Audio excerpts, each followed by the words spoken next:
अस्सलामु अलैकुम। उम्मीद करती हूँ नावल पीएम में तेरी आपको पसंद आ रहा होगा। इसके हाथों की कुछ लाल चूड़ियां इस एहतजाज में टूटकर जमीन पर बिखर रही थी तो कुछ इसके खूबसूरत हाथों को जख्मी कर रही थी। बहुत बहुत हो गया, वो गुस्से से जुज़बुज़ होकर कहता हुआ रुका। अगले ही लम्हे इसने झुककर नजमा को अपने कंधे पर बोड़ी की तरह उठा लिया। इस बेबस लड़की की चीखें पूरे घर में गूंज रही थी, मगर इसकी मदद करने वाला कोई नहीं था। वो आज जिंदगी में पहली बार मुहीब के कमरे में आई थी। मुहीब ने इसे लाकर बेजान गुड़िया की तरह बेड पर फेंका और खुद जाकर कमरे का दरवाजा अंदर से लॉक करने लगा। वो नाजुक सी गुड़िया खुद को संभालती हुई सीधी होकर बैठी। मुजीब, दूर रहो मुझसे, मुजीब। वो एक लम्हा की देरी किए बगैर इसके करीब चला आया था। क्यों दूर रहूं? इसने मासूम सा चेहरा बनाते हुए इसका बाजू पकड़कर अपनी जानिब खींचा और इसको खींचते हुए इस्तफसार किया। तुम्हें तो गिन आती थी ना मुझसे, मैं गंदी हूँ, यही कहते हो ना तुम, फिर इस गंदी को छू कर अपने हाथ क्यों गंदे कर रहे हो? वो अगले ही लम्हे सीने से आ लगी थी इस सितमगर के दोबारा दूर जाने की कोशिश की, मगर मुहीब ने इसकी नाजुक कमर पर अपनी गिरफ्त मजबूत की।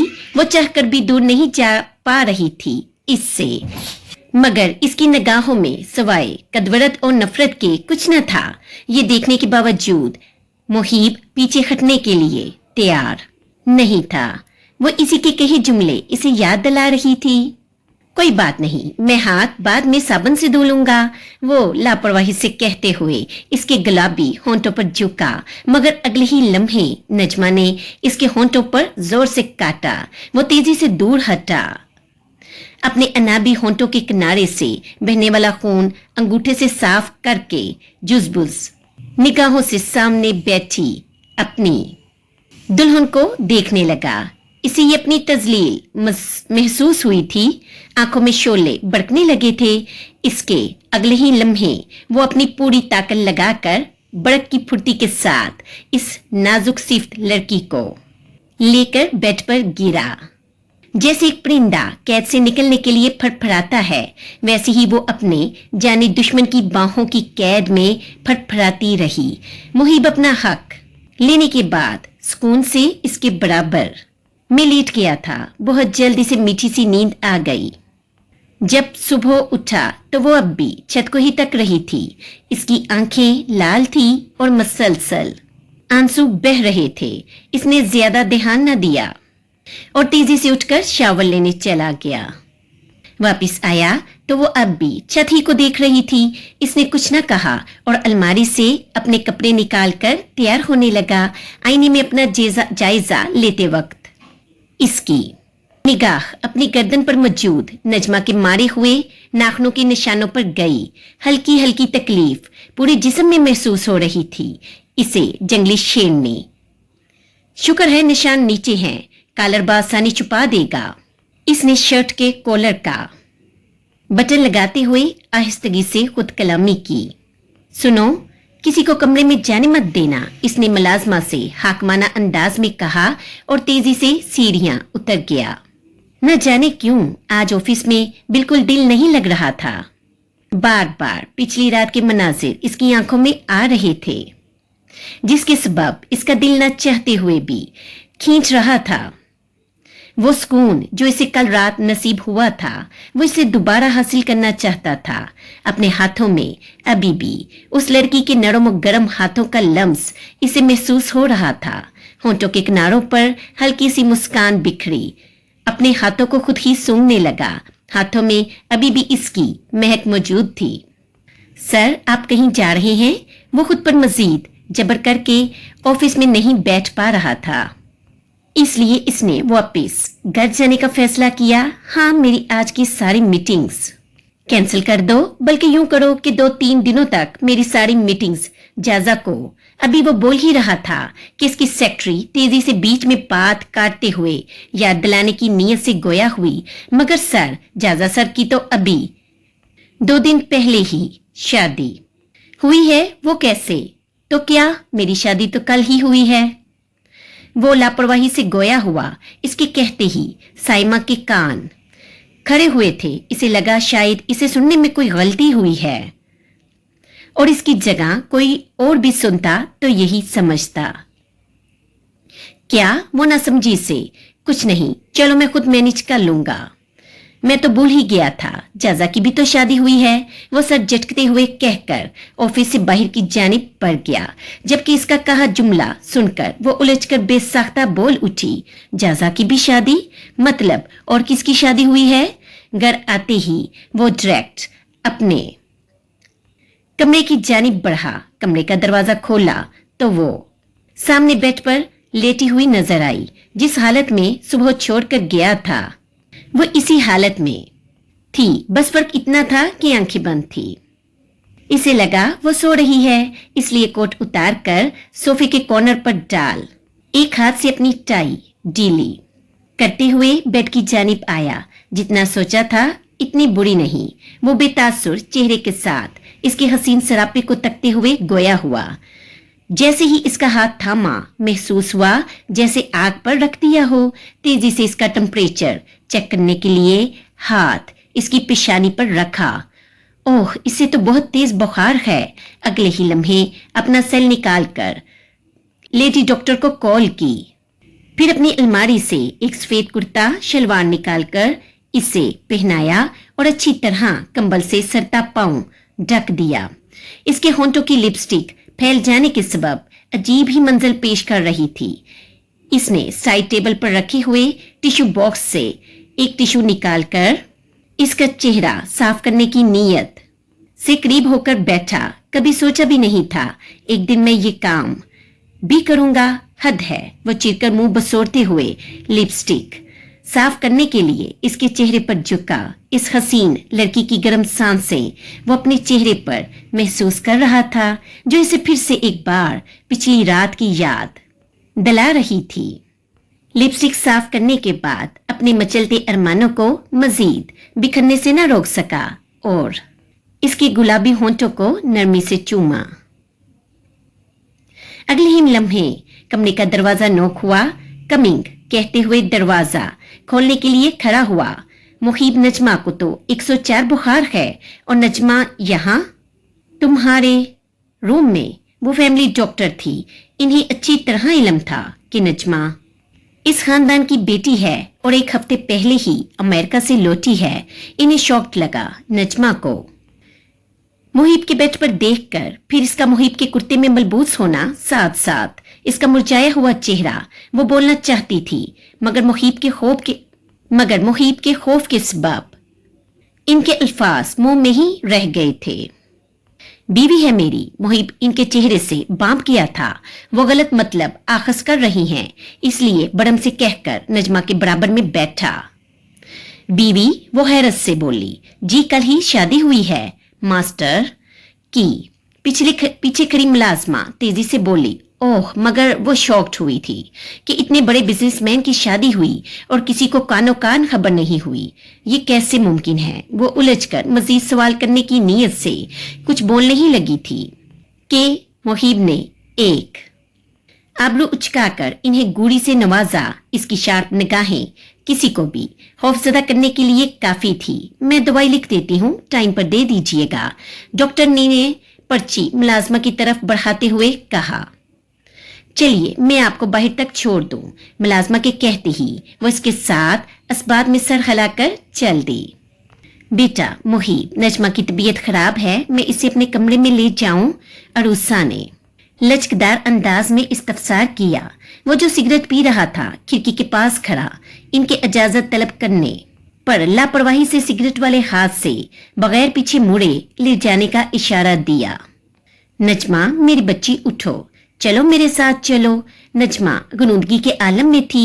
रूसा बेगम को समझना आया क्या करे, इसलिए इसके एक हाथ को अपने कंधे पर डालकर इसे उठाने की कोशिश करने लगी। वो खुद भी बहुत कमजोर से जिस्म की मालिक थी, इसलिए नजमा को अकेले उठाकर नीचे लेकर जाना इनके लिए बहुत दुश्वार अमल था। वो अभी सोच रही थी कि किसी को मदद के लिए बुला लाएं। दूसरी जानब मुहीब खिड़की के अक्स में अरूसा बेगम को नजमा को उठाने की कोशिश करता देख रहा था। हटिए, सिगरेट फर्श पर फेंककर इसे जूतों से मसलते हुए अरूसा बेगम की जानिब मुतवज्जा होकर कहा। मुहीब के आते ही वो फौरन हटकर खड़ी हो गई थी। मुहीब ने इस हसीन लड़की के बुखार में तपते वजूद को बाहों के हसार में बड़ा और बाहर की जानिब चल दिया। अरूसा बेगम तेजी से पीछे पीछे आई। मलक मेंशन के तमाम मुलाजमीन हैरत से ये मंजर देख रहे थे। कौन नहीं जानता था कि ये माँ बेटी। मुहीब को एक आंख नहीं बाती। शुक्रिया बेटा। वो इसे अरूसा बेगम के बेड पर लटाकर बगैर कुछ कहे बाहर की तरफ बढ़ गया। वो अपने बेड पर लेटा तो फिर कल की मीठी और तीखी यादों ने इसे अपने हसार में बांधा। इस बेबस लड़की के अपने सेल्फ डिफेंस में मारे हुए नाखून बिल्ली के पंजों की तरह इसके जिस्म पर जगह जगह अपना निशान छोड़ गए थे।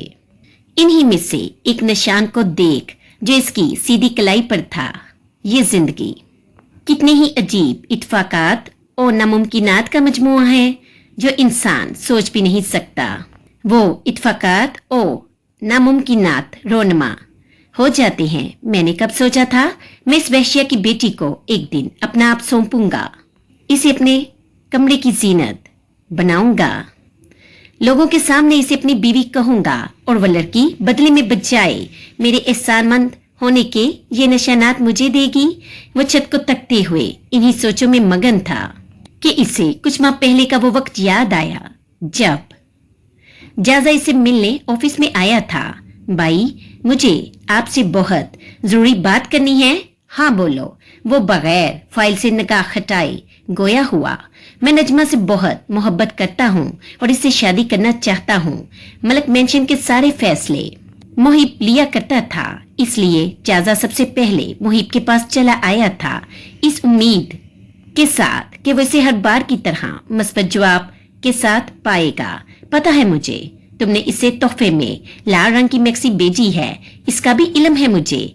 अभी भी अपने काम में मगन फाइल में नजर जमाए वो लापरवाही से बोला। आपको कैसे पता? इसका इंकशाफ जाजा को हैरत में डाल गया था। वो बिन पूछे रह न सका। तुम्हें क्या लगता है कोई चीज मुझसे छुपी रह सकती है? वो सवाल नहीं था, ये जानता था जाजा। वो जता रहा था कि इसकी नजर हर चीज पर है। चलो ये तो ग्रेट हो गया, भाई कुछ करे ना प्लीज, मैं वाकई इससे बहुत मोहब्बत करता हूँ। जाजा पुरउम्मीद निगाहें सामने बैठे खूबरू नौजवान पर टकाए मिनती अंदाज में बोला।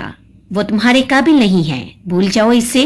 मुहीब ने इसे अपनी निगाहें उठाकर सामने खड़े अपने छोटे भाई को देखकर फैसला कुन अंदाज में कहा। भाई, मैं इससे बहुत मोहब्बत करता हूँ, मैं इसे बिल्कुल भी नहीं भूल सकता। इसका लहजा बढ़ आया था, आवाज की नरमी जैसे अब गायब हो गई थी। वो कती अंदाज में कहकर मुकाबिल का जवाब का मुंतजिर खड़ा रहा। तुम्हारी शादी सोबिया से ही होगी।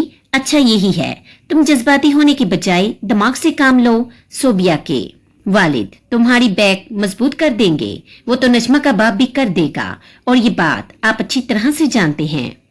आप ये बोलिए आप मुझे देना नहीं चाहते।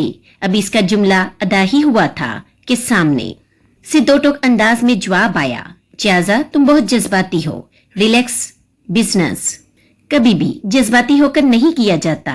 वो अपने छोटे भाई को जज्बाती देखकर बोला और इसके जज्बाती अंदाज को मुकम्मल इग्नोर कर दिया। सीट से टेक लगाए नॉर्मल अंदाज में गोया हुआ। रिलैक्स? मैं कैसे रिलैक्स हो जाऊं जब मेरे ही सामने इसे जारून प्रपोज कर चुका है और इसे अपने नाम की अंगूठी पहना चुका है।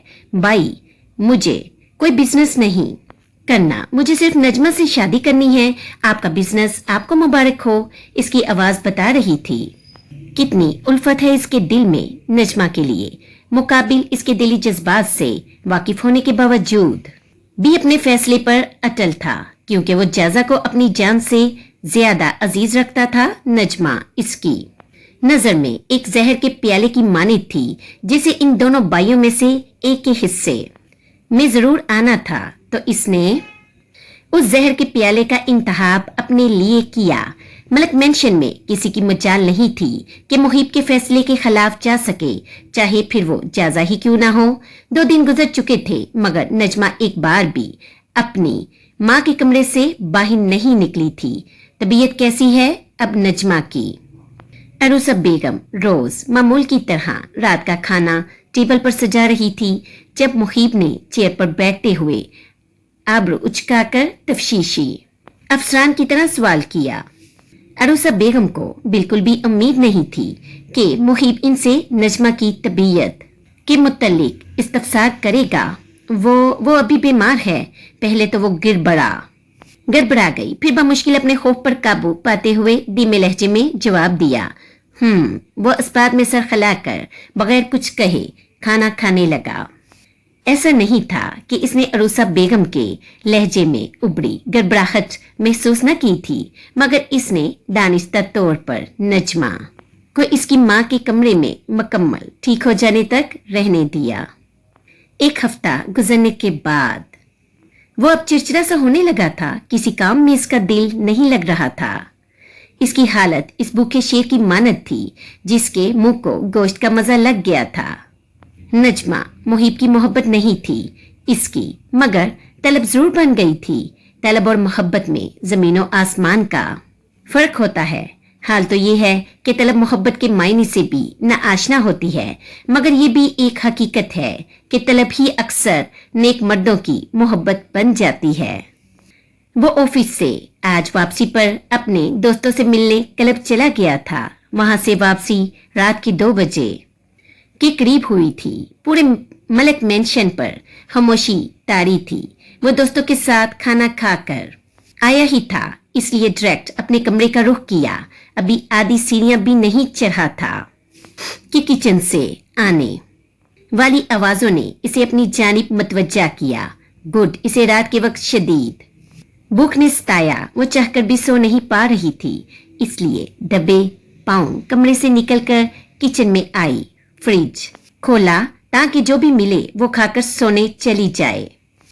इसकी निगाह कस्टर्ड के बड़े हुए कांच के प्याले पर गई। इसने सोचा पहले छोटी प्याली 2 कल लाए ताकि इसमें से हस्बे जरूरत कस्टर्ड निकाल सके। यही सोचकर इसने एक कांच की छोटी प्याली और चमचा धोया और लाकर रखा और फ्रिज की जानिब तेजी से बढ़ी। इसे डर लाहक था कि कोई आ ना जाए। वो नहीं चाहती थी मुहीब को इसकी तंदुरुस्ती का इल्म हो। वो इसी खौफ में जल्दबाजी से सारे काम कर रही थी। इसने तेजी से फ्रिज खोला और कस्टर्ड से बड़ा प्याला निकालकर फ्रिज बंद किया। बस फ्रिज का गेट बंद करना था कि अपना जानी दुश्मन इसे रूबरू खड़ा नजर आया। इस नाजुक लड़की को देखते ही मुजीब के होंठों पर एक लम्हे के लिए तंजिया मुस्कुराहट बिखरी। नजमा इसे देखती ही 1-2 सानियों के लिए सांस लेना भूल गई थी। इसका खूबसूरत चेहरा खौफ के मारे मुकम्मल सफेद पड़ गया था, जैसे इसने कोई भूत देख लिया हो। बकरे की माँ कब तक खैर मनाए। अभी इसका जुमला मुकम्मल भी न हुआ था कि मुकाबल के हाथ से मारे खौफ के कस्टर्ड से बड़ा कांच का प्याला छूट गया। वो मुहीब से इस कदर खौफजदा थी कि इसे ये ख्याल भी न रहा कि इसके हाथ से कांच का प्याला गिरा है और वो नंगे पांव है। इस सितमगर से वो मासूम लड़की इस कदर वहशत ज़दा थी कि कांच के टुकड़ों पर से भागती हुई इसके पास से गुजर गई। मुहीब देखता का देखता रह गया था। इसे इल्म था वो नफरत करती है उससे, थोड़ा घबरा भी गई है शादी की पहली रात के बाद से, मगर वो इससे इस कदर खौफजदा है कि कांच के टुकड़ों से खून आलूदा पैरों के साथ गुजर जाए इसका अंदाजा तो इसे बिल्कुल भी ना था। वो तेजी से इसके पीछे अरूसा बेगम के कमरे में दाखिल हुआ था। निकलो, अभी के अभी निकलो कमरे से, यू बास्टर्ड, दफा हो जाओ यहाँ से। वो खुद को बचाने के लिए कमरे में रखा सामान जो भी हाथ में आ रहा था इस पर अंधाधुंध फेंक रही थी। ये देखे बगैर कि इसके मुकाबिल और परवाह किए बगैर कि इससे मुकाबिल शदीद जख्मी हो सकता है। मुहीब अपने कॉलेज के जमाने में क्रिकेट टीम का कैप्टन रह चुका था। इसकी बॉलिंग और बैटिंग दोनों ही दुआदार थी। यही वजह थी कि वो नजमा का अंधाधुन फेंके जाने वाला सामान बआसानी कैच करके साइड पर रख रहा था। ये क्या हो रहा है? अरूसा बेगम अपने कमरे में होता शोर सुनकर नींद से हड़बड़ाकर उठी। इनकी निगाह सबसे पहले नजमा पर गई, जो मुहीब पर अंधाधुन सामान फेंक रही थी। ये देख वो परेशान होकर बोली, कमरे से बाहर जाइए आप। मुहीब ने सर निगाह इन पर डाले गुस्से से कहा, बेटा अभी बच्ची है ये, मैं इसे समझाती हूँ, तुम थोड़ा वक्त दे दो, ये डर गई है। वो अभी बेड से उठते हुए इल्तिजाइया अंदाज में बोल रही थी। मैंने कहा बाहर जाइए। इस बार वो मजीद सख्त लहजे में हुक्म सादिर करते हुए बोला, तुम्हारी हिम्मत कैसे हुई मेरी मोम से इस तरह बात करने की? इस बार इस लड़की ने टेबल लैंप उठाकर मुहीब के सर का निशाना लिया था। नजमा मेरी बात सुनो। वो अभी नजमा को समझाने की कोशिश कर रही थी कि मुहीब ने लैंप सीधे हाथ से कैच किया और उसा बेगम को घूरते हुए बाहर जाने का इशारा किया, जिस पर वो न चाहते हुए भी कमरे से बाहर चली गई। मोम जैसे ही नजमा ने अपनी माँ को कमरे से बाहर जाते देखा, वो तेजी से इनके पास आने लगी, मगर रास्ते में ही मुहीब ने इसका बाजू अपनी गिरफ्त में लेकर इसे रोक लिया। छोड़ो मुझे। वो मुसलसल अपने दूसरे हाथ से इसके सीने पर अपनी पूरी जान से मुक्के बरसा रही थी। अगले ही लम्हे मुहीब ने अपनी पेंट की बेल्ट निकाली, जिसे देखते ही नजमा मजीद खौफजदा होकर पूरी जान से कांप उठी। मुहीब इसके पुरजोर एहतजाज को खातिर मिना लाते हुए इसे उठाकर बेड पर ले गया। इसके दोनों हाथ बेल्ट से बांधकर बेल्ट के दूसरे सिरे को बेड के सरहाने से बांध दिया। छोड़ दो मुझे। वो अब मजीद लड़ नहीं सकती थी, इसलिए अपनी आंखें बंद करते हुए रूहानसा अंदाज में कहने लगी। मुहीब इसे छोड़कर दरवाजे की जानिब आया। ये क्या हो रहा है मुहीब? ये कैसी आवाजें थी? ये फर्श पर खून किसका है? नजमा का एहतजाज इतना पुरजोर था कि मलिक मेंशन के तमाम अफराद को कमरे से निकलने पर मजबूर कर गया था। मुबशरा बेगम कमरे के दरवाजे पर खड़ी अंदर झांक कर मामले का जायजा लेने की कोशिश करते हुए बोली। वो अलग बात थी, इन्हें और सोबिया को उचक उचक कर झांकने पर भी कुछ खास नजर नहीं आ रहा था।